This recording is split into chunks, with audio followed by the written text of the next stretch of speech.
The Leave Your Legacy podcast is supported by Wise Financial. Wise Financial is a Northwestern Mutual private client group member. For over 20 years, Wise Financial has dedicated its efforts to designing comprehensive wealth management strategies for business owners and many accomplished athletes. Through their efforts, Wise Financial has been recognized as an industry-leading firm. The Northwestern Mutual Life Insurance Company, Milwaukee, Wisconsin.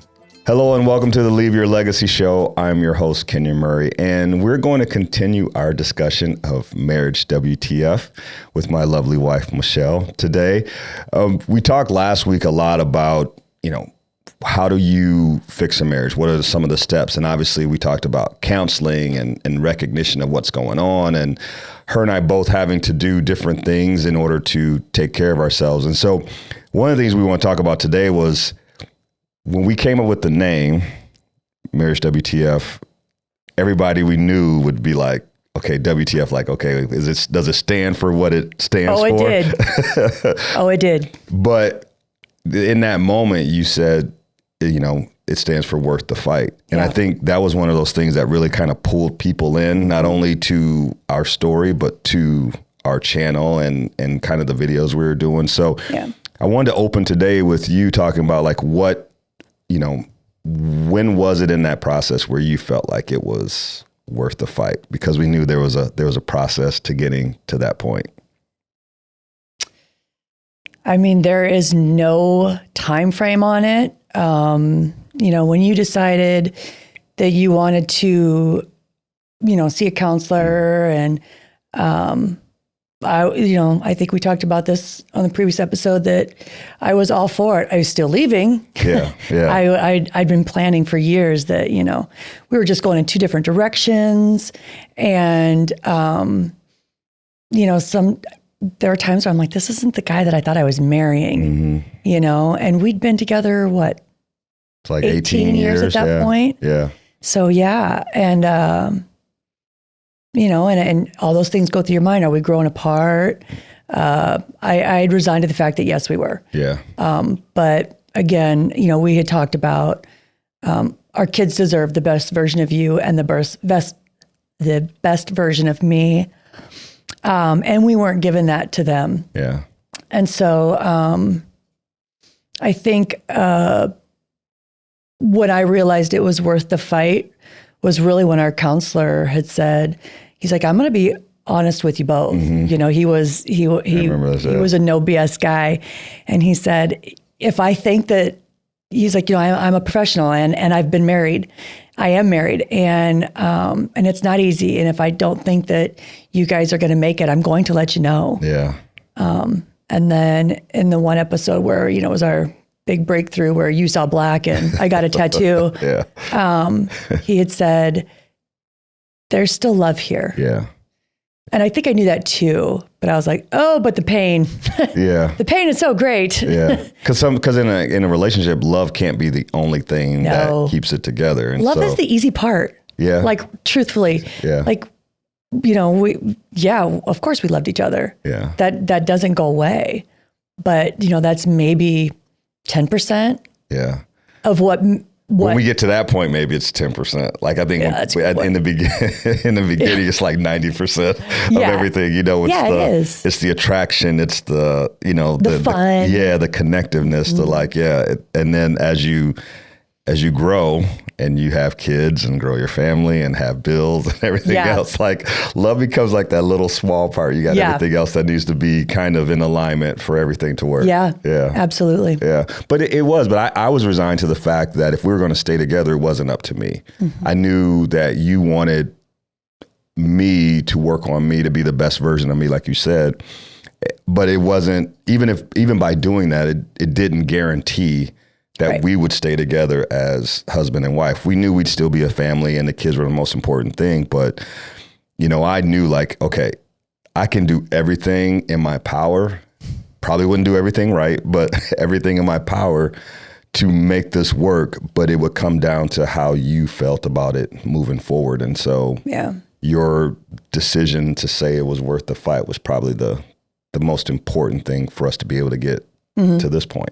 Well, and there's so many factors that go into it. There was the trust, and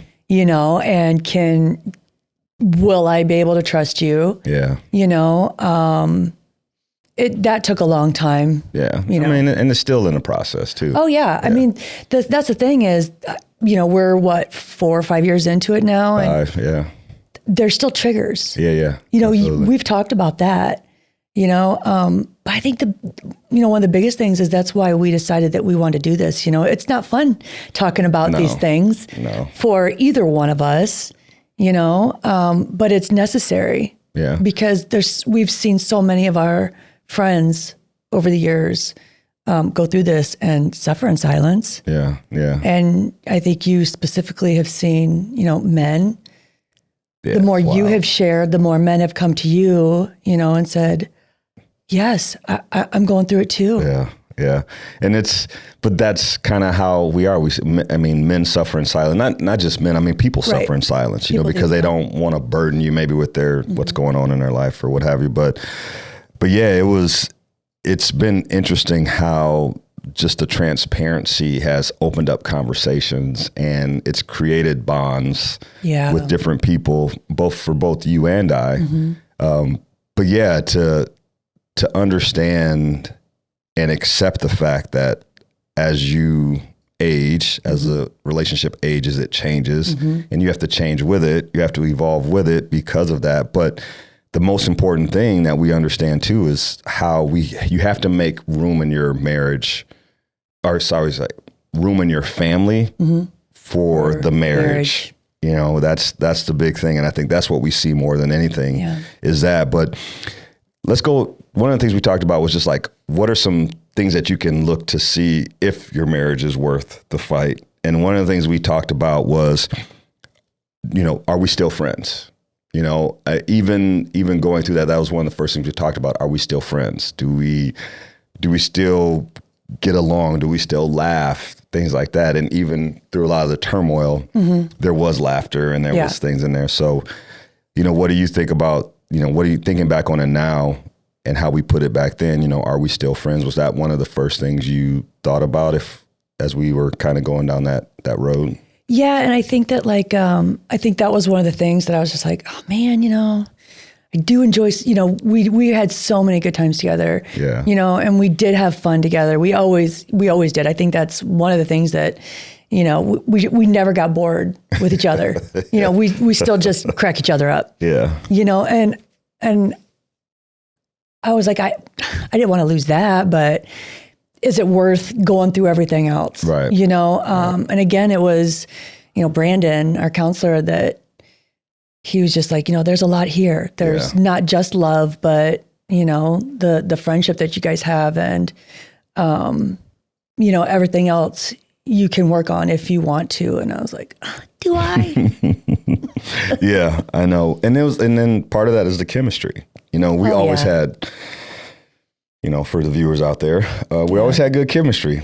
I mean, from day one, the moment we met. Yeah, it started that night. And so I think that was the thing too, like in those good times, like we were just so in sync, whether it was, you know, with our friendship or with the chemistry thing, like it was always there. So I always felt like we didn't lose that part of it, but that's something that you have to think about. Yeah. Moving forward. Yeah. I agree. And then we talked about, you know, it was a comfort thing. And I don't know, you know, as I go back, am I comfortable having this discussion? Am I comfortable doing this with her? Is this going to make me uncomfortable? Like, do we still have that ability to be in a room together, whether we were just you and I with the kids or with friends, and be a couple? You know, I mean, I think part of the comfortability part is like, if we're around other people, do they sense tension? Do they sense, you know, you and I are not getting along kind of thing? And so that's one of the questions too. Well, the kids did. And hindsight, you know, our family members did. Yeah. And we didn't even, you know, I mean, you know, we talked about like how we need to keep it, you know. Yeah. In the house, we need to, you know, not let the kids feel, you know, our frustration. But man, you do the best you can, but it's still palpable. Yeah. Yeah, you know? Absolutely. And then we think about, you know, we just said we still made each other laugh, like we crack each other up. So that was still there. Yeah. But then it's like, do we have the same beliefs? And I think that's where So going through all the I guess the system of checks and balances to be married in the Catholic Church, we really didn't talk about our faith. Right. And so we knew moving forward that our relationship had to be faith-based if it was going to work. And we both had different journeys. And so I want to talk a little bit about that for you. Like, how was your faith journey? How did that play into you and I kind of working things out the way we have? Well, God telling me to be still. Don't leave him. Yeah. I'm like, what does this mean? But, that we talked about that previously, like, to me, it was God. To me, God is the universe. God is source energy. God is that little kind of the gut instinct. It's all of the things. Yeah. Religion or whatever. It's not about a specific religion. Right. Every religion has their name for God. Allah. Whatever. Yeah. So that was a pivotal moment for me where I just had to, and coming from a control freak, I just had to just be still. Yeah.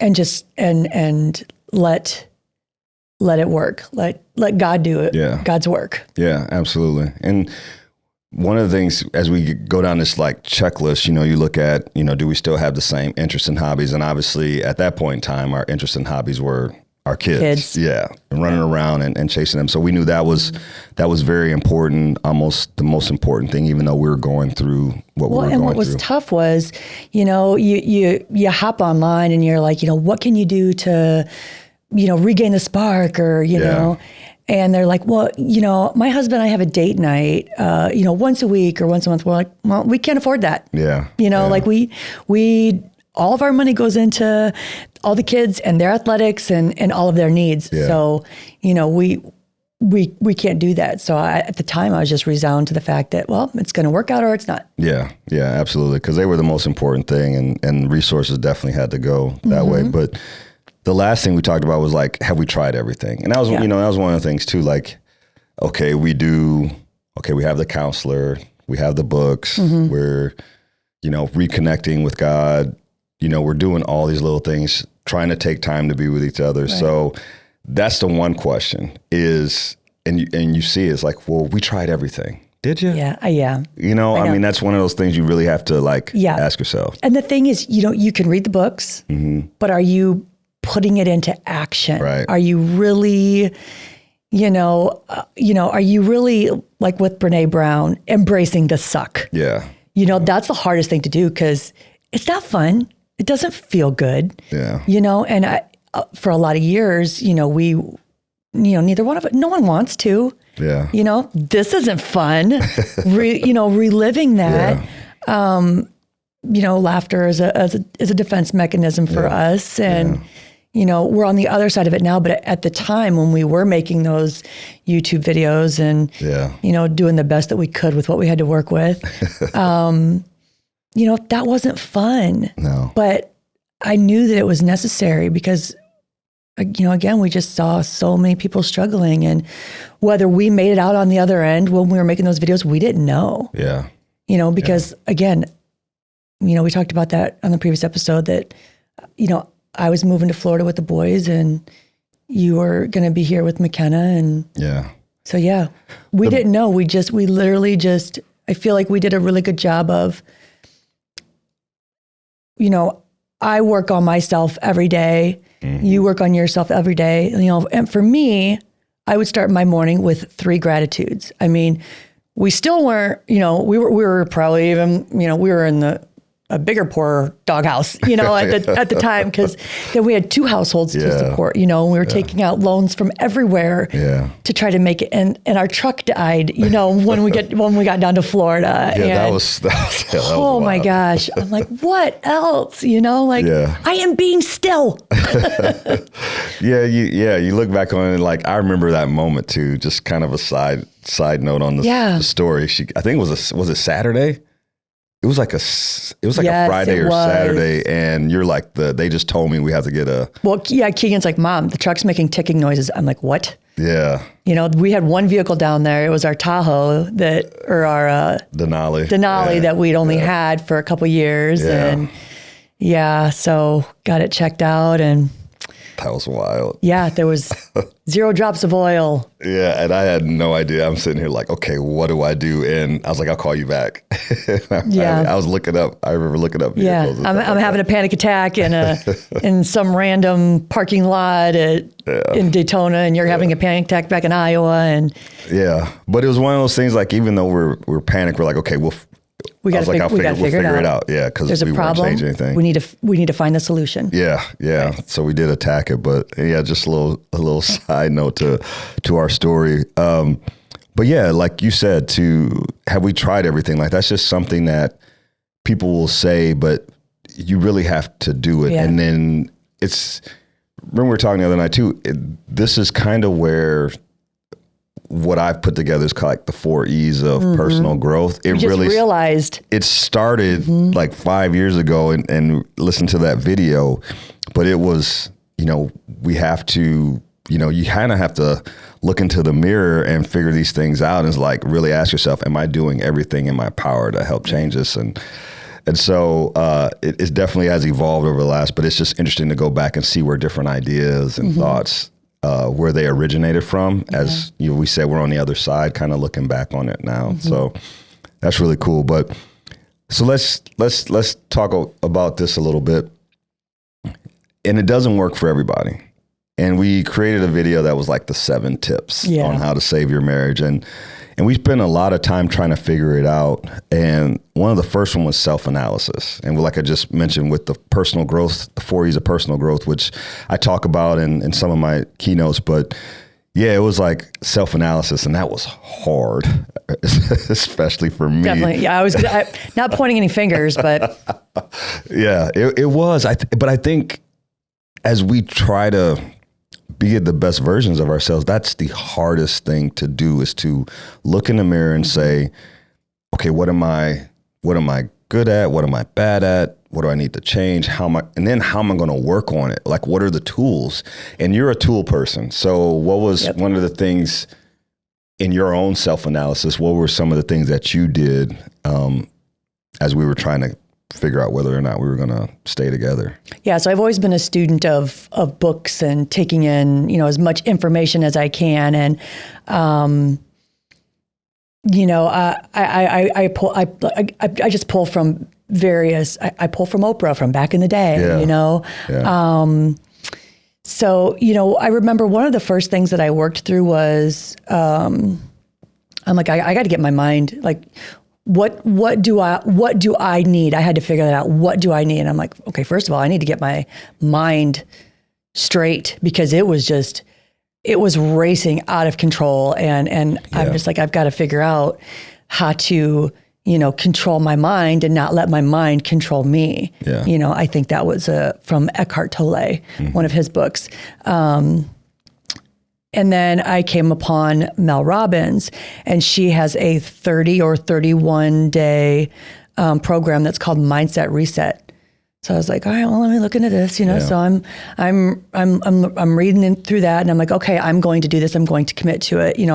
I bought a cheap notebook from Walmart, 99 cents. And every day there is a video, and this is a free program for anyone. You can Google, Mindset Reset with Mel Robbins. And she has maybe a 10, 15-minute video, and then gives you something to like work on and to journal through. And man, it's gut-wrenching, but But if you really do it and you really commit to it and you're really honest with self, that's the first step right there. Yeah.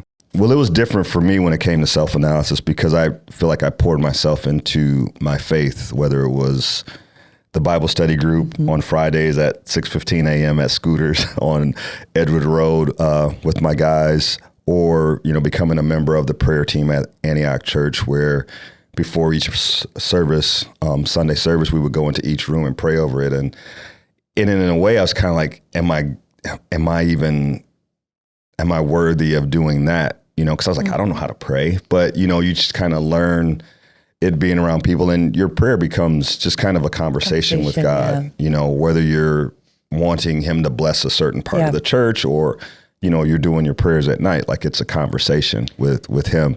And so I feel like that was where my self-analysis came in, because I knew I was around good men who had been through some of the same things I had been through, and they were so open to talking about it. And that's where I really felt like my transformation came about, as just being around these men. So for self-analysis for me, and I had to check myself a lot, because one of the things too is I had to get away from the things I used to say or act or do when in relation to you and how we communicated. So that we're still working on that. Yeah, we're still working on that. I still have to tee up every now and then. You do, but in the beginning it was. Oh, I couldn't even tee you up back then though. Yeah. If I would have, it ended up in a blow up. Yeah. Or I would have just walked out or left the house or something like that. Yeah. But now when I tee you up, you're like, okay, I just heard myself. Yeah. Or you're like, hey, do you want to, think about how you just said that. I was like,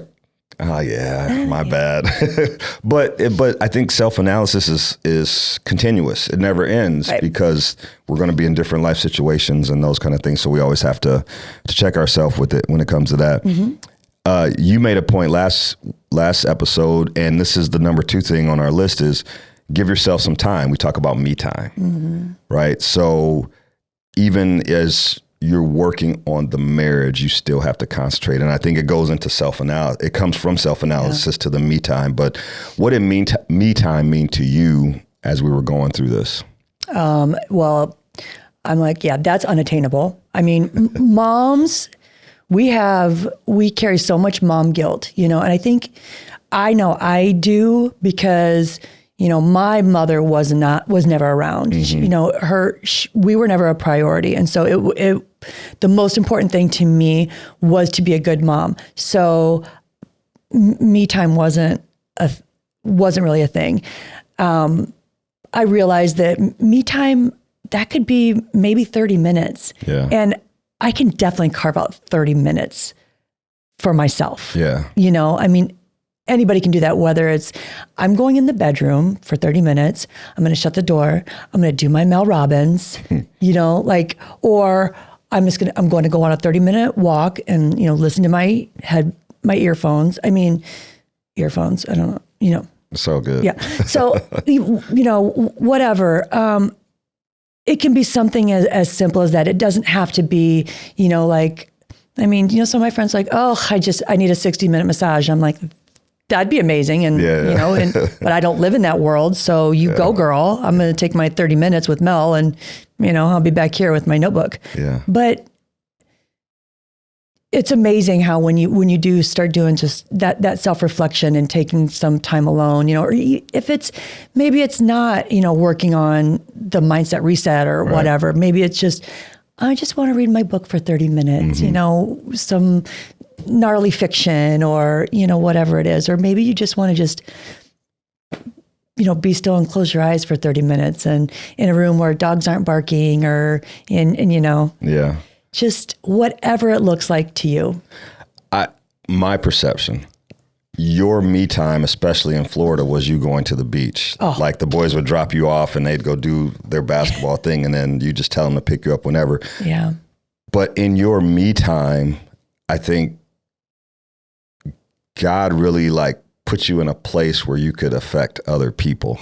Like your me time honestly became an open invitation for you to meet these different people and talk to these different people. And you talked about whether it was you were walking and you love dogs and dogs would come up to you, but because that dog came up to you and they're like, oh, he or she like this, they just don't do that with strangers. And so it's so cool. But then that opened up a door for you to talk to those people, and you met so many cool people during your me time. Of which I don't remember any names. I'm not sure we even exchanged names. Right. It was just a moment. Right. Of just getting to know someone else. There's a gal who she lost one of her dogs, and I think within like 30 seconds we were hugging. Yeah. Just because, I love being able to open myself up. Mm-hmm. Is that me time? Yeah, I think it is now. At the time, back then it wasn't, but you talk in your 4 E's about evolving. Mm-hmm. And that's one thing that we never stop evolving. Right. And so I want to continue to learn and figure out what makes me tick and what, how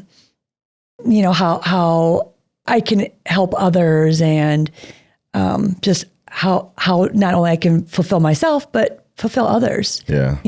Because when you connect with someone else, even if it's a stranger for a short moment, it feels amazing. Yeah. It really does. Yeah. And then my me time, I feel like turned into going and getting back to the gym sometimes, or sitting in a sauna or things like that. Like that was kind of my me time. I have learned to become more of a reader. Obviously there were different books and stuff that we were reading through this process, but me time for me usually ended up at the gym or having access to prayer, like just going out there and getting shots up, stuff like that. So I was gonna say, there's a basketball involved. Yeah, there's a basketball involved. Yeah, definitely. So that was my me time, but it's important that we take that.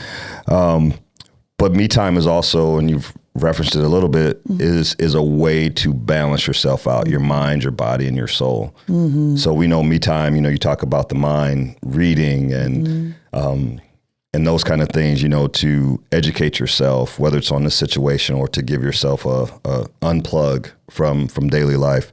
You talk about the body, exercise. I mean, you were at the beach, always in the water, walking it. It was free. Yeah. My going to the gym, but then you think about what do I have access to? Right. And then the soul part of it. Right. So for me, we talked, it was, becoming more involved in my Bible study group, prayer group at the church. For you, same thing, that journey of self-reflection and self-love, and there's that spiritual part of that too. So that's a big part of giving yourself some time, me time, is how do you balance those things out? And I think most people are imbalanced when it comes to those things and how they give time to it. Usually it's one thing or over another. They feel like they don't have enough time, and especially when you do have kids that are so busy and you're running them from point A to point B, maybe me time is 30 minutes in your car waiting for practice to get done and you're listening to an audiobook or you're reading or you're just, again, being still. Yeah. Yeah. So number 3, and I think this is probably on more people's lists of why there may be marital friction, is resolve money issues. Oy. So, and that can manifest itself in a lot of different ways. But usually money is behind a lot of the tension, the struggle, those kind of things. And we can talk about, in reference to me, just not taking advantage of the opportunities that were probably available to me as a professional. Probably. Because how do I put it? I wanted to be something that God didn't have in the plans for me. And I was chasing basically a dead dream of being a coach at the Division I level or whatever it was. I mean, you don't know it at the time though. Right. At the time that you're in it. Yeah. So. But still it was like I was chasing it and it wasn't happening, and I was still trying to force it a lot, and I was avoiding a lot of the signs where God was pushing me, because I think that from a professional standpoint outside of basketball, like I could have had a lot more opportunities than I had. I embraced them later. I would say probably over the last 4 or 5 years, I've embraced those opportunities and been more open and seeing where God is kind of leading me as opposed to doing it myself. Well, I think that's the key is, I love the radio station that we listen to, 101.9, when they say, they always drop little nuggets. Yeah. And one of them was, God's still writing your story, so quit trying to take the pen. Right. That's good, oh man, that's so true, Yeah, and we do. We try to control things. But the one thing about money issues, and this is a crazy stat, but 80% of Americans, I guess, polled or surveyed, have a negative relationship with money, whether it's they're in debt or they're, just different things. Like, that's crazy to think. But if you look at how many people are struggling now, like trying to make sure that the car payments made, the house payments made, the bills are on, the kids have clothes, food. Like, if you're struggling in those things and and that's your family dynamic. Paycheck to paycheck and coming up short every month. I mean, robbing Peter to pay Paul. Yeah. It's one of those things, like, it can create so much tension. And we talked about it, like, if we're going to get divorced, you mentioned it last episode, like, divorce is expensive too. People don't realize that. You think you're creating a situation that's going to be better for you, but like, you know, honestly, it and that causes a lot of tension too, if you go that route. Yeah. So, so money issues resolved. I mean, the next thing we talk about is we started using I feel statements, and that kind of came from our counselor too. So since you always had to kind of check me on that, so I feel statements, how did you think that those helped us in our journey? Well, a lot of times, and we both do this, like, well, you don't do this and you don't do that. And then, the other person comes back with, well, you don't do this and you don't do that. Yeah. Instead of saying, you need to mow the yard. Yeah. Get out, go mow the yard. Yeah. I could say, honey, I would love it if you would find time to mow the yard today. Yeah. And if not today, then maybe tomorrow. Yeah. It is. It's how we word things. And so it's using, the I feel statements, it sounds like super cheesy, but it works. Yeah. And he told us that because we have to, because one thing you said all the time, and I know you say it to other people, and you continue to coach me when I'm in certain situations dealing with people, is you use the I feel because you always want the other person to validate your feelings because they're your feelings. And we can't minimize that. So if you say, honey, I feel as though, okay, I feel, okay. Now I have to acknowledge that. Right. And I have to take myself away from it. And it's like, okay, she's talking about how she's feeling. She's not coming at me with that. Right. And I have to respect that.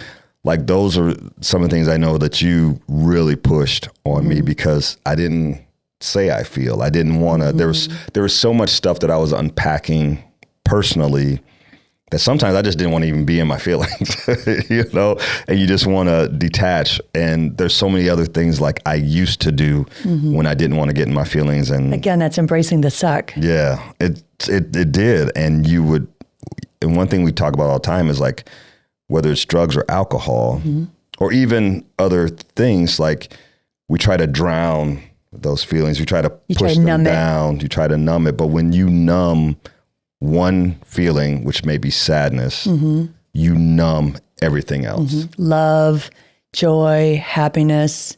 Yeah, I totally took that from Brene Brown too. Well, that's so just giving her, throwing the credit out there to her. Credit, but yeah, I'm a student of those who know. Yeah. I definitely didn't come up with that myself, but I put it into practice. Yeah. I didn't just read the book or, listen to the podcast. I put it into practice and also forced you. And thankfully, you were a willing participant. So yeah, it was, it's definitely a change in mindset.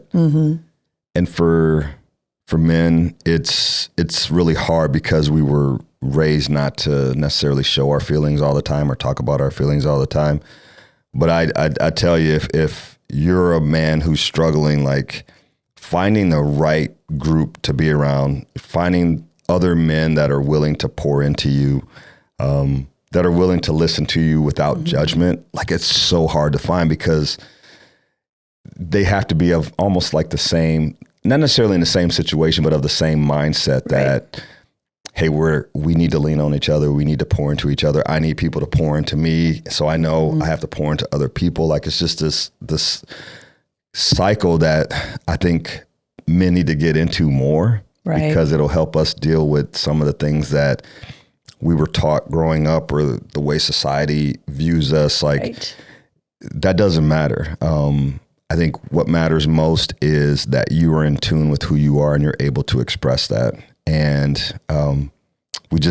there's really not a whole lot of, I would say, safe places for that, just because Absolutely. of how it is, you know. Well, men are taught you have to be strong. Yeah.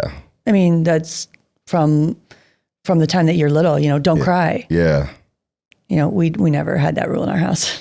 No, and it's just interesting too, because we do have. I mean, the boys, when they first started playing basketball, you know, when they would get called for a foul, they would cry. Yeah. You know, fortunately, they outgrew that. Yeah. You know, but it's okay to cry, and it's healthy. Yeah. There's a reason that we do it. There's a reason that we were born with, you know, the aqueducts to produce water. Yeah. You know, there's a purpose for everything. Yeah, and I think it's been good for the kids too, like especially for me. Oh yeah, especially you, getting your waterworks on. Super mushy, and they just look at me like, oh my God. Yeah, here we go again. But I think they understand that it's okay as an adult to show your emotions. You know, I think whether it's, I don't know, I think our boys sometimes put on a brave face for us, but I appreciate their sensitivity. And even Demetrius, he wasn't the kind of mushy kid when he moved in with us either. And he definitely changed. And, you know, you see that side of him too. So being a representative or being a role model for the boys in that respect is it means a lot to me, because I think we can have those back and forth when it comes to the emotions. I don't feel, it probably makes them feel a little bit uncomfortable. And I'm like, you know, I love you, you know, but it's. Love you too. Yeah. But it's one of those things I think is definitely important. But we kind of got off track there, but money issues. So, you know, I think, you know, creating a budget, you know, not living beyond your means. And big part of that is not trying to keep up with the Joneses. Like that's something we never have done. And obviously with having two boys in the NBA, it's still one of those things, like we don't overindulge. Like we don't buy big fancy things, big fancy houses, things like that. It's just, we still live in our small little house, our small little starter house that we moved into 20 years ago when the boys were 4, you know, it's the first house we ever bought. Yeah. Seriously. Yeah. So, but we've refinanced it a lot. Yeah, we definitely have. To make ends meet. We have. And so it's one of those things, like we, as a family, like it's not something that we're never overzealous before, and we won't be now, but we also know that we're in a position now to be able to help other people. So having this quote unquote windfall has definitely allowed us to kind of spread our wings as a family as far as what we want to do, whether it's in the nonprofit sector or within our community. Like there's just opportunities now for us to be able to help other people, and we definitely want to do that. So money issue resolved, but there's still so much more that we can do with that. You know, you talked about it too, like calling a timeout or getting teed up. We say that was one, you know, our tip number 5 was just call a timeout, you know, whether it was to remind me of something, like maybe the way I said something, like you said, you want to rephrase that, or how could you rephrase that? Calling timeout, it's really been for us. And I guess I say for us because you do it to me, but for me. Have you ever put me in timeout? I think I've teed you up a couple times, but not as much as you've teed me up or called timeouts on me. So. I almost had to go Draymond on you, but I refrained. Yeah, I don't want to be. You almost got ejected. Yeah, I don't want you being suspended indefinitely. So. Yeah. No. But yeah, calling timeout, and then there's that fight or flight response, and before it was flight. Bolt. Yeah, I didn't want to engage. So how did that make you feel, like when, like if we were getting something, and I remember these moments where I was like, I'm out, and I would just leave. And you're just thinking, WTF. Yeah. I mean, that was the original WTF, you know. But when we both learned that, okay, we have to stay in it. You have to stay in the pain. It sucks, but you have to stay in it to figure it out, to learn about it. And then, you know, again, it's identify the problem, and then we can work on the solution. Yeah. You know, and that's everything in life, you know, literally everything. Absolutely. You know, you could freak out, you know, which, you know, a lot of times I was guilty of that, you know, like freak out first, but when you bring yourself down and you identify the problem, money. Yeah. What options do we have? Yeah. And then I think that's, money's just one example. There's always options. Yeah. You took a second job at one point. You were a bouncer down at in Iowa City trying to make ends meet. I would take extra call. Yeah. I was not opposed to giving plasma again. Yeah. Just to make, it's good money and it's really good. It's healthy. Yeah. It's good. It's helping other people. It helps other people. Yeah. Absolutely. They make vital medications from it. Yeah. I just gave a lot during my college years. And so I'm quite scarred in my anticubitals. Yeah. So we talked about, so we'll kind of review. So we have, self-analysis. Yep. Number 1. Number 2, give yourself some time. So me time. Yep. Number 3, any money issues, try to resolve those any way you can. It may even be talking to like a financial advisor or somebody like that to kind of help you guys get in a budget. And when we talked about counselor too, I don't know if you're going to cover this soon or because I didn't really look at the agenda very well, but okay, we can't do that. You can't say that. We got to go back. Why? Because you can't say, I didn't look at the agenda. You're supposed to be prepped. My bad, bro. Anyway. No, what we found out was. So go back to like when it comes to counseling. When it comes to counseling. Hold on. Take a pause, like go 3, 2, 1, and then go back to when it comes to counseling. 3, 2, 1. So what we found out when we were going through counseling, we kept expecting a bill. Mm-hmm. And I had amazing insurance at the time, and our insurance covered it. Yeah. 100%. Yeah. So that's a drawback for some people that may not have exactly the access, because when you have good insurance like that, you're probably going to get a level of counseling that's a little bit above. Right. But you don't know until you call and ask. Yeah. But not saying that you can't find a good counselor. Right. With that, but we just, in our experience, we've definitely seen that when it comes to insurance. But that was one thing that did deter me was, how are we going to pay for counseling when we've got all this, we have things that the kids have to have. Yeah. Yeah. So, but then we're like, oh man, my insurance is really good. It's really good. So I'm glad we took advantage of that. And a lot of companies, they will offer employee assistance programs, EAPs, and you can do, counseling through that as well. So you don't know until you actually, check it out. Yeah. So, and when the whole resolve money issues, it's also one of those things, like we say, have you tried everything? Like, do you let one roadblock say, okay, you can't see this counselor because of your insurance? Do you let that stop you? And you just like, okay, throw your hands up and you're done with it. Or you're like, okay, well, let's keep working. Where else can we go? Like, what are our other options? Like, you just have, if you really are working on reconciling or, making your marriage or relationship better, like you have to do that. And like we said, just keep trying to see what works and really, really try everything. Yeah. You have to. Yep. So resolve money issues is 3. We have 4. Remember to use the I feel statements. 5, call a timeout. Don't get teed up like I do sometimes. But 6, I think, is really the most important. And it's probably one of those things that people don't think that they're ever going to get. And that's forgiveness. Now, we say forgiveness does not mean forgetfulness. Correct. So, but forgiveness plays a huge part in saving your marriage, because people do really horrible things, whether it's infidelity or whatever, those kind of things.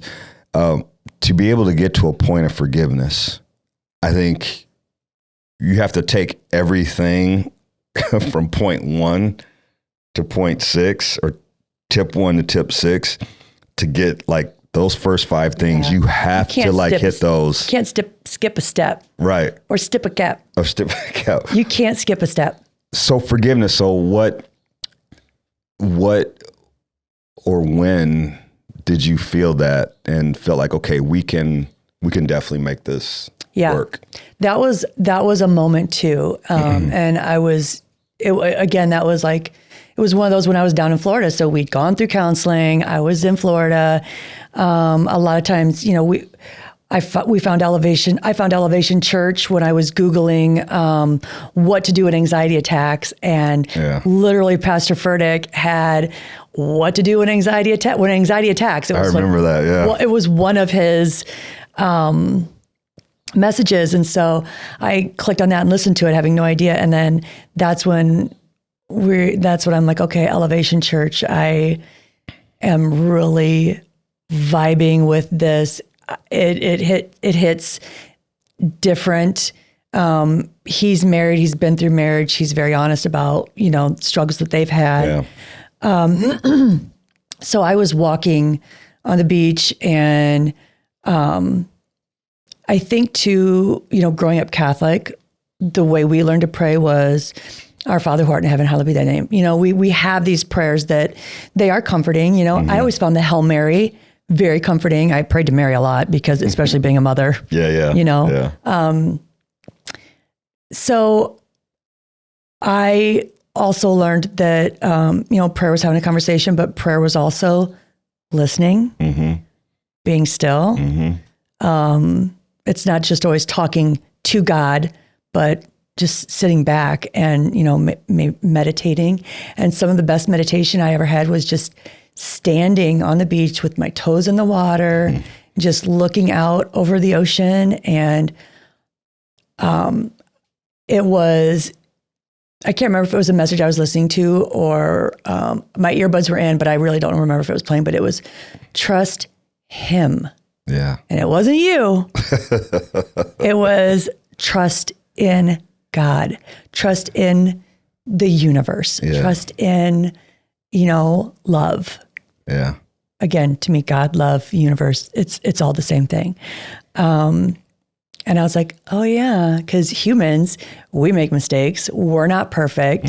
God didn't make us to be perfect. We weren't created to be perfect, but God is perfect. So I'm like, okay, I know I trust God. I've come this far in my life with everything that I've been through. Yeah. So I'm like, okay, that's where I'm going to stay. Yeah. Yeah. Well, and so, for forgiveness for me, I think at first I had to forgive myself, but that came through. So let's just go down. Oh yeah. Another little side note when it comes to Elevation. Yeah. So you discover Elevation when you're in Florida. You actually attend one of the campuses in Florida, which I think was it like an hour drive for you to get? Yeah, it was like an hour and a half down to Melbourne. Yeah, so you did that. Because there's no Elevation churches around here. It started on East Coast in South Carolina. Yeah. And so all the churches are there. Yeah. We could follow online. Yeah. But I really wanted to take that opportunity. Yeah. I was like, okay, it's going to cost me this much in gas. And so, but you are introduced that way. I'm introduced through a completely different way to Elevation through Billy Taylor, who was actually an assistant coach at Iowa that recruited Chris and Keegan to Iowa. He created that Bible study group during COVID. And he, along with a lot of the guys that were on it, actually attended Elevation Church, which is where I met Pastor Jason Price, who's become a friend. And so I'm introduced to Elevation that way, which is crazy. And then obviously having Chris and Keegan come back, we got to know Coach Taylor and we talked about that all the time. But it's just interesting how Elevation intersected our lives differently through you and then through me and how that's become a big part of it. But when you talk about forgiveness, I know I had to forgive myself first because I know he would forgive me. I didn't know if you would, and I had to become resigned to the fact that maybe you didn't. And that was scary, because I knew as we're going down this and we're going through this stuff, I'm like, okay, she's my forever person. Okay, but I might not be married to her, and that was really, really scary for me. And there were times where I just sat and thought this may not work out. What's my life going to look like, or what's our family going to look like? But I had to forgive myself first, and then had to do the things that I needed to do in order to start regaining your trust, hopefully receiving forgiveness from you. But there was always that part of me that was really scared that it wouldn't happen. I think there's a part of me that was scared to, forgive you again. Yeah. Man, how many more times can I be clobbered? But again, I put my trust in God and where God was guiding us. Yeah. Yeah. So 6, forgiveness is very, very important. And I wouldn't say it's the most important. Maybe forgiveness is the most important in this whole thing. But 7 was something that we talked about a lot. Actually, in the beginning of the episode, we talked about it too. But remember the love that we have for each other. Back in the day, like we still talk about. We still talk about these little instances we've had throughout our relationship. Of just, like you said, we still have fun together. Like we could have fun doing anything. Yeah. There was something physiological that like brought us together. There was that like chemical reaction that happened when the night we met. Yeah. You know, and I think that it's important for couples to remember that, like what brought us together in the first place. Yeah. Because it was something. Yeah, absolutely. Because we talked that first night. What, to like 1:30, 2 o'clock in the morning? It was 4 a.m, but that's okay. 4 a.m. Okay, memory lapse. 4 a.m, but we just talked. And I remember the conversation was about family, and we talked a lot about your brother. And it was just, it wasn't about anything that most people would probably think if they met me back then. I was still just graduating from Iowa. I was still playing basketball. Like most people, you know, wanted to talk about that, but we talked about something completely different because you're like, oh yeah, I kind of remembered you. You weren't very cute back then. I remembered you, but I'm like, yeah, he's just like all the rest of them. Yeah. I mean, Iowa's small. You meet football players from Iowa City, and some don't always leave a great impression. And it was the 90s, and so I'm like, yeah, I'm not going to get too excited. I mean, great conversation with this guy, but but that's huge. Like you said, remembering what brought you together, remembering the love, and sometimes depending on where you are, maybe those instances are fewer and fewer, fleeting. But I think they're really important to understand like how it started and where you are and where you want it to go. Yeah. And sometimes that could be just the spark you need to put you on this path of rebuilding your marriage. And I definitely think that we never forgot about those things. Right. But we also are at a point now where we want to continue to create more memories like that, more experiences between you and I that we know will kind of feed into the family and that kind of thing. Because, when mama's happy, everybody's happy. So I just think it's really cool that you and I just have so many things that we go back to when we were young, 23, 24, 25 years old, and we can still smile about them. But we also know like we're kind of turning another chapter, and there's so many more memories to make. So I'm excited to be making those with you. Yeah, me too. All right. Well, I want to thank you guys today. Like this has been so much fun. I think from fun, when I say like it's fun for us to share our experience, because we hope that maybe our stories, something you hear today, our experiences may help you, may spark you. Maybe it's something that you guys have been looking for to help rebuild your marriage or start down that path. But we know that through tough times and trials, there can be great things that come out of it. And we definitely feel that our journey has led to great things, but it's also allowed us to connect with so many more people that we probably wouldn't have, because they are going through the same thing we've gone through. And so with that, don't be afraid. Don't be afraid to embrace the suck. Your marriage is worth the fight. And, we came to that realization. We didn't know, I guess I didn't know if she would still want to be with me, but it's just a process, and it doesn't change overnight. And so don't think that you can magically sprinkle something on it and the marriage is back to what it was, or it's better. It's hard work. It's pain. It's tears. But you're selling it so well right now. but there's love, and I really feel like we are. This is me. I've always been in love with you, but there is a different connection now because of us going through this, because of us embracing this, because of us being transparent with our kids and them really being on the journey with us. Yeah. And I think that it has put us in a situation where our love is stronger, our marriage is stronger, our family is stronger because of it. And so if you are looking for something, hey, we're not saying we're the end all be all. We're not professionals, but hopefully there was something in this episode that may have helped you, maybe sparked an idea that you can go down that path and rebuild your marriage and understand that it is worth the fight. Mm-hmm. So I want to say thank you to Storyline Multimedia. I want to say thank you to Wise Financial being our title sponsor. I want to thank Bravehearts TV for giving us a great platform to bring you content and tell stories. I also want to thank my crew, James, John, Matt, Hannah. You guys are great. We wouldn't be able to do this without you guys. So until next time, let's keep connecting. This podcast is sponsored by Storyline Multimedia. Storyline is an Iowa City-based media company that specializes in creating high-quality video, photo, and audio productions for local businesses. Not only that, but they also produce a number of podcasts, including this one. So if you're interested in sharing the story of your business with the world, contact them today by visiting StorylineMultimedia.com. And remember, your story matters.